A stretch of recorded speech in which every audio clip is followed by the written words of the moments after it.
투데이 모닝콜입니다. 영화 야당이 올해 상반기 최고 흥행작으로 떠오르고 있습니다. 마약의 위험성을 소재로 하면서도 검찰과 정치인, 언론과의 관계를 현실적이고 묵직하게 다루고 있기 때문인데요. 영화 부당거래 국선 변호인 역으로 더 잘 알려져 있는 황병국 감독에게 직접 영화의 뒷얘기를 들어보겠습니다. 안녕하세요. 안녕하십니까. 영화가 어떤 내용인지 간단하게 좀 소개 좀 해주시겠습니까?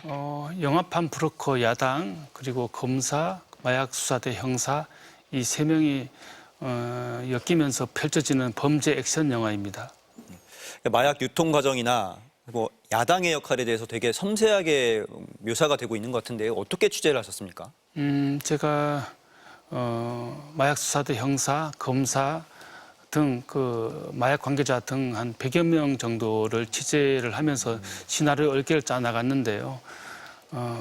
그러면서 뭔가 좀 모자람을 느껴가지고 실제 음지에 있는 마약 관계자들을 만나게 됐어요. 그러면서 야당도 만났고 그러다가 오해를 받아가지고 마약 사범으로 체포가 됐어요. 그래서 경찰서 마약관에 갔더니 그 반장님이 저를 알아보시고 이렇게 하시더라고요. 그래서 제 주머니에 녹음기도 있었고 명함도 있었기 때문에 오해는 풀렸는데 반장님이 그 감독님 그냥 가시면 혹시나 나중에 또 부를 수 있으니까 마약 소변 검사를 한번 해보시는 게 좋을 것 같다라고 하셔서 제 영화 속에 그 소변 검사하는 장면이 있어서 잘 됐다 싶어서 소변 검사를 받았는데 근데 그 키트에 줄이 2줄이 나온 거예요. 그래서 저는 마약도 안 했는데 깜짝 놀랐죠. 그랬더니 그 반장님이 웃으시면서 마약 키트는 코로나 키트랑 반대라고 얘기를 하시더라고요. 그 경험이 영화를 만드는 데 좀 도움이 되셨던 건가요? 너무 많이 됐죠. 예, 실제 영화 안에서도 그런 장면들이 있으니까 너무 좋은 경험이었습니다. 사실 황병국 감독보다는 사실 배우로서 더 알려져 있기도 하거든요. 다니면 알아보는 사람은 없습니까? 네, 종종 있습니다. 네, 종종 있어가지고 뭐 사인도 해주고 사진도 찍어드리고 그래서 그러고 있습니다. 배우가 더 쉬운가요? 감독이 더 쉬운가요? 저한테 있어서는 배우가 더 어렵습니다. 이 배우가 그냥 대사만 하고 표정만 지으면 될 거라고 생각을 했었는데 저도 우연한 기회에 연기를 해보니까 이 연기라는 거는 오랜 트레이닝이 필요하고 그리고 몸으로 또 해야 되는 일이기 때문에 어려운 일이라고 생각합니다. 근데 요즘엔 영화를 TV로 보기도 하고 핸드폰으로 보기도 하잖아요. 네네. 근데 이 영화를 굳이 영화관에 가서 봐야 할 이유가 있습니까? 영화 야당은 그 박진감과 몰입감을 높이기 위해서 돌비 애트모스로 녹음을 했고 또 이 그 영화 야당은 OTT 홀드백이 길어서 아마 가정에서 보시려면 오랜 시간을 기다리셔야 할 겁니다. 특히 검사와 정치인, 기자 이런 관계들이 나오는데 좀 어떤 계기로 구상을 하게 되셨습니까? 그 검사나 기자는 그 진실을 쫓는 직업이잖아요. 그런데 그 일부지만 그 진실을 왜곡하는 것으로 국민들이 인식하고 있어서 영화에서 중요하게 그려냈습니다. 네, 공교롭게도 영화 개봉 시점에 맞춰서 실제 정치인의 아들이 마약 때문에 구속되기도 하겠는데 이렇게 공교로운 거 맞습니까? 네, 이 시나리오는 21년도에 작성이 됐고 정치 영화는 절대 아니고 영화 야당은 범죄 액션 영화입니다. 범죄 액션 영화입니다. 네. 근데 영화 내내 마약 관련 내용도 나오고 검찰 내용이 좀 많이 나와요. 네네. 이게 이 영화를 통해서 전달하고 싶은 메시지가 마약의 위험성인가요? 아니면 검찰의 위험성인가요?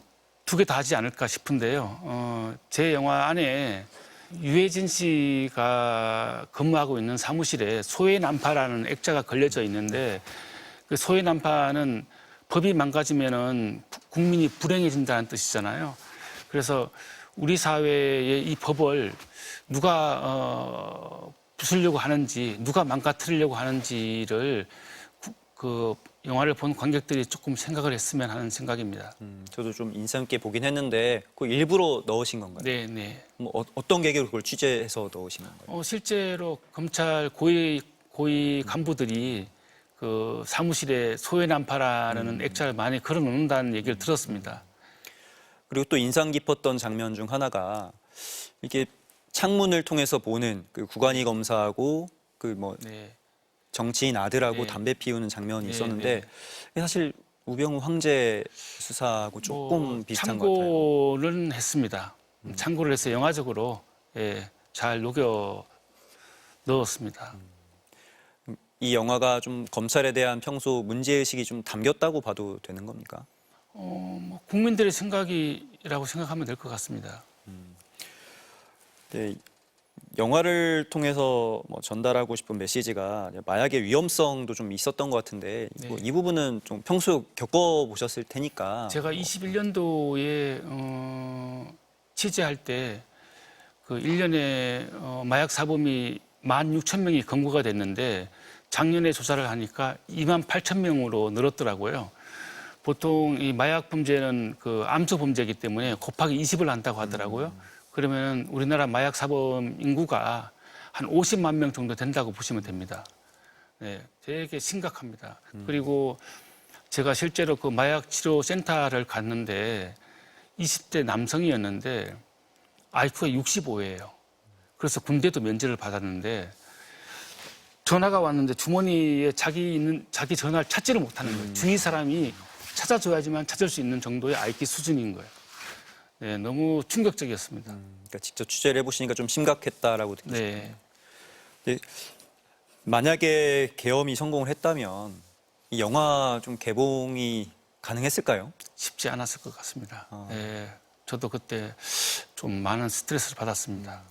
영화를 준비를 오래 하셨을 거 아니에요? 네, 네. 그 과정에서 사실 계엄도 좀 중복돼 네, 제가 이번에 14년 만에 영화를 찍었는데 뭐 여러 가지 일들 때문에 영화가 개봉할까 될까 뭐 이런 경우들이 있어가지고 많은 스트레스를 받았습니다. 이 영화가 뭐 정치 관련 영화가 아닌가요? 이 영화는 정치 영화는 아니고요.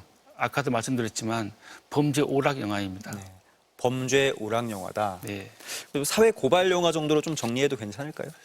뭐 그렇게 뭐 보시는 분에 따라서 영화는 보시는 분에 따라서 생각하면 되니까요. 네. 알겠습니다. 감독님 다음 영화도 좀 기대가 되는데 오늘 말씀은 여기까지 듣겠습니다. 네, 감사합니다. 고맙습니다.